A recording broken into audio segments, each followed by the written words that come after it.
Tom Brady's season ended in disappointing and embarrassing fashion. And because of that, the takeaway from everybody will be, he's too old. Retire, old man. Go home. He's washed. And I have to admit, it didn't look pretty. He missed some throws. He was skittish in the pocket. It was not classic Tom Brady. But what if I was to tell you that Brady's 2022 season was a lot better than meets the eye?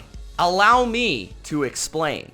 Gronk, spike the like button, and let's break down Tom Brady's 2022 season. Before we get to what went wrong and why it went wrong, let's first take a look at Tom Brady's 2022 resume. The stats, the facts. Set the all-time record for completions. Finished third in the NFL in passing yards. Had 25 touchdowns, 8th in the NFL to under 10 interceptions with 9. Had the second most big-time throws in the NFL. I bet those numbers are a lot better than you thought. And the funny thing is, it's actually strikingly similar to another quarterback that everybody applauds, everybody loves, everybody says is this incredible talent. The social media quarterback, Justin Herbert. I love the kid. He's incredibly talented. But let's compare Justin Herbert to Tom Brady from a resume standpoint this season, because both of these quarterbacks, one young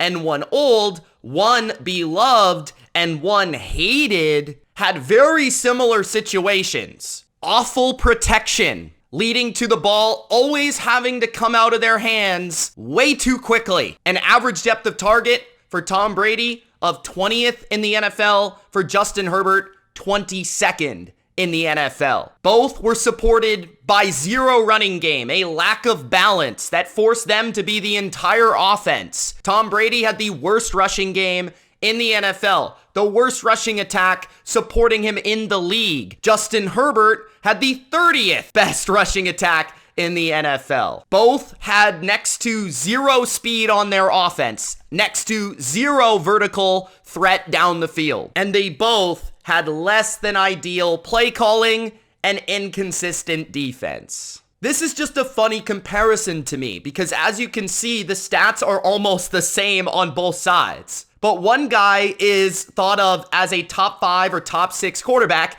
and the other is thought of as washed. Make it make sense. It really just goes to show you the expectation of Tom Brady, the excellence of Tom Brady. In his terrible, awful, no good season, he still put up these numbers.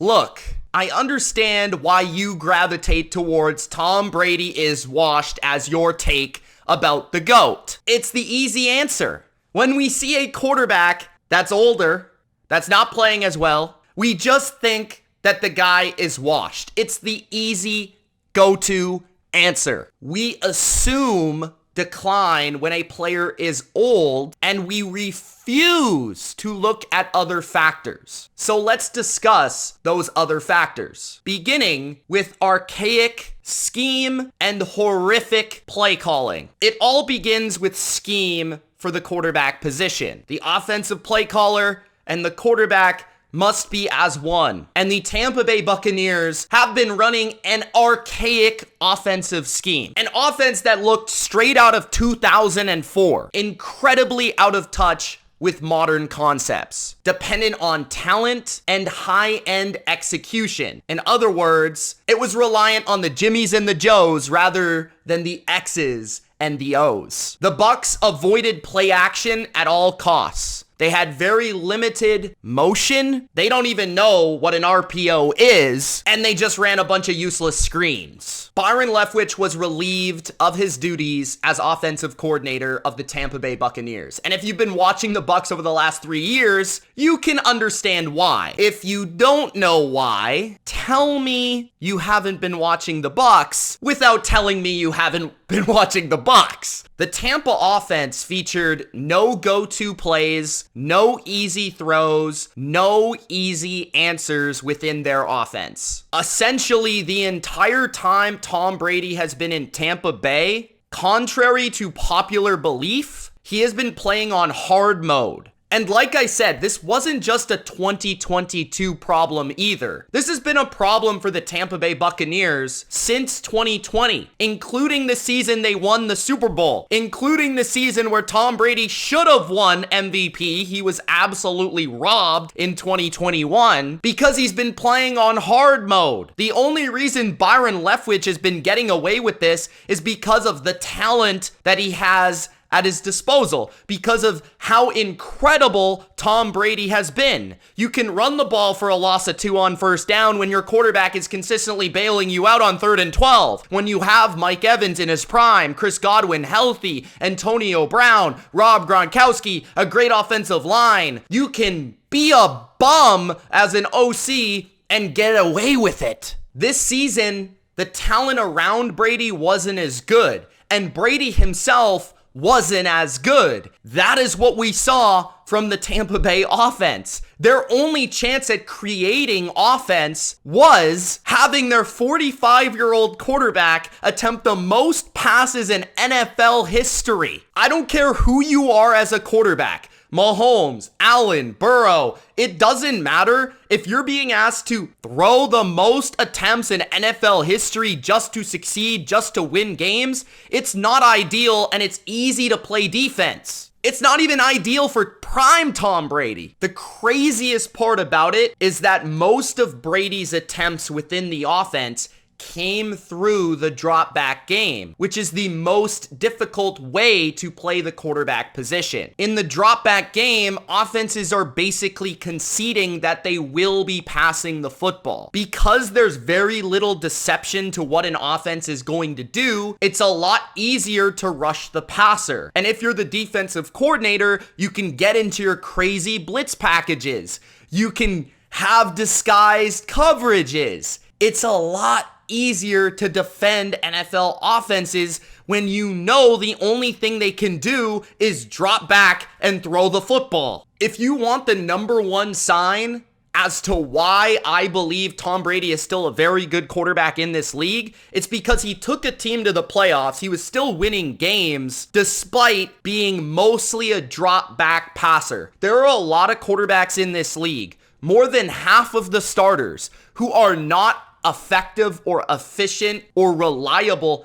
in a drop back game and could not win games, could not come from behind in games in a drop back setting. These quarterbacks need RPOs. They need play action. They need gimmicks. They need their offensive coordinator to scheme them wide open players just to survive. Tom Brady at 45 is still surviving and still thriving by simply dropping back and throwing the football. In other words, Tom Brady is still good enough at quarterback to play the most difficult style of quarterback when you have to pass. Can you pass? Even at 45 years old, Tom was leading incredible game-winning drive after incredible game-winning drive. The most comebacks in the fourth quarter that he has had since 2013. Tom Brady was still able to pull wins out of his rear end. And Tom wasn't the reason the Bucs offense looked so putrid this year. The reason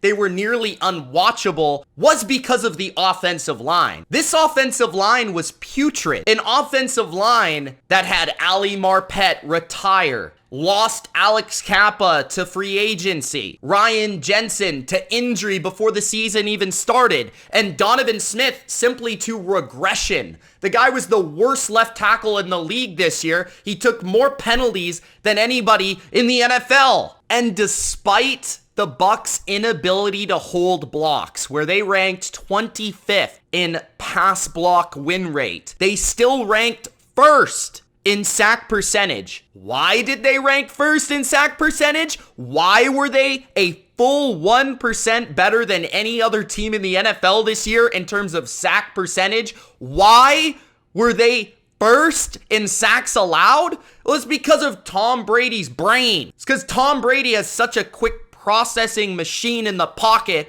and his release is so fast, and his ability to read defenses is so fast that he was able to get rid of the football and save the offensive line. I mean, this is a team that, again, attempted the most attempts ever in the NFL history of the game and had the fewest sacks allowed in the NFL. That is once again a quarterback, Tom Brady, proving that sacks are a quarterback stat. And people are wondering why Brady is constantly having to throw the ball in the dirt. He's constantly having to throw it away. He's constantly having to move around and do something with the football. And a lot of times he's simply trying to save his own body because he's old. And that's really where his greatest weakness is showing up right now. He has no pass protection. And when he has no pass protection, he doesn't want to take all these big hits. He's an old man. It hurts more. That's what was really causing the timidness in the pocket, his accuracy under pressure, because he never trusted his offensive line all year long. He was simply trying to keep his offense on schedule by throwing the ball away or making a rapid decision because he didn't want to take those extra sacks to lose yards and force easy punts and easy stops for a defense. Protection for Tom at his old age is more important than it ever has been. And this offensive line afforded him no time, no protection, no comfort, and no confidence to be at his best. If you gave him just an average offensive line, he would be a lot better. But this offensive line was terrible in all aspects of the game. The running game for the Tampa Bay Buccaneers is truthfully one of the putrid, most horrific, horrible running games I have ever seen in the history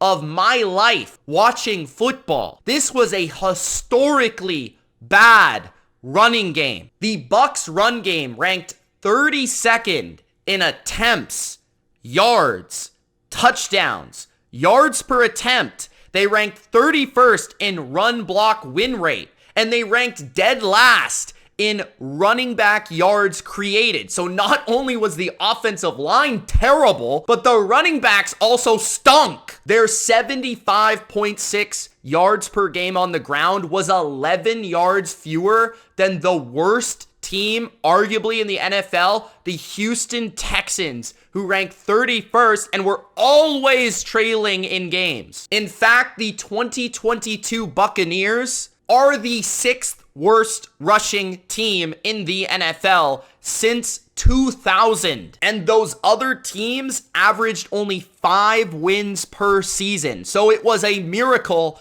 that the Bucs won 8.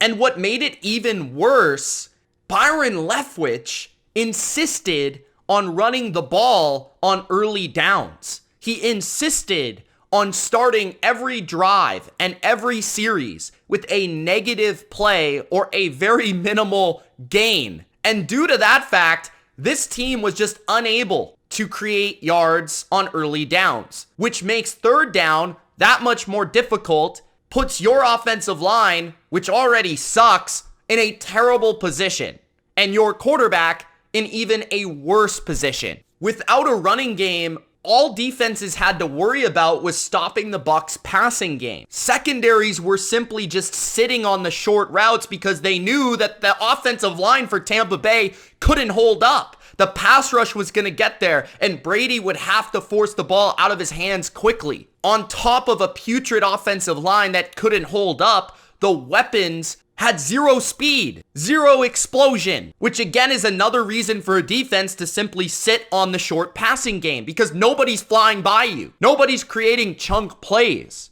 The two go-to guys in this offense, Mike Evans, is aging and just never felt like he was on the same page with Tom all year long. Chris Godwin was coming off an ACL injury and really is known more for being a physical slot receiver than a vertical burner. Julio Jones is a shell of himself, a rookie tight end. I mean, this offense really had nothing. Godwin, Evans, both of them regressed.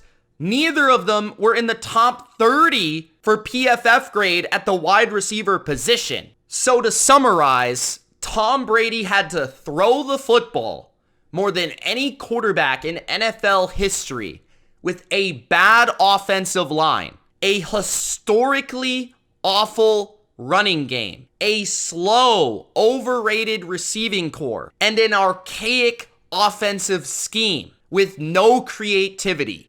I wonder why he wasn't as good. As a fan of Tom Brady, and yes, a fan of the Tampa Bay Buccaneers, this season was frustrating, more frustrating than I've ever seen and ever had as a fan. And it wasn't because Tom was washed or I was watching my favorite player go down in flames. It was because I knew he could play. That was the most frustrating aspect of all of this. I knew Tom could still play. I know Tom can still play. And watching him be a part of a team that was letting him down was painful to watch. Tom Brady did not let down the Tampa Bay Buccaneers. The Tampa Bay Bucs let down Tom Brady. Every QB needs some form of help. And it's no shame in saying that an older Tom Brady needs more help than he used to need. But that doesn't mean Tom Brady is washed. Too old to play quarterback in this league. And the people that are constantly saying, retire, retire, please. Tom Brady is an icon. Tom Brady can do whatever he pleases, whatever he wants with his career. Even if he were to go on and play in 2023 and suck, it doesn't matter. It's his life. It's his career. It's his decision. Let the man live. But I hope you see that this 2022 season from Tom Brady was better than you think. And if he were to return in 2023, I know that that season would be better than you think. Thanks for watching. Don't forget to Gronk spike the like button and subscribe this channel for more NFL content just like this. It's Mitch. Peace.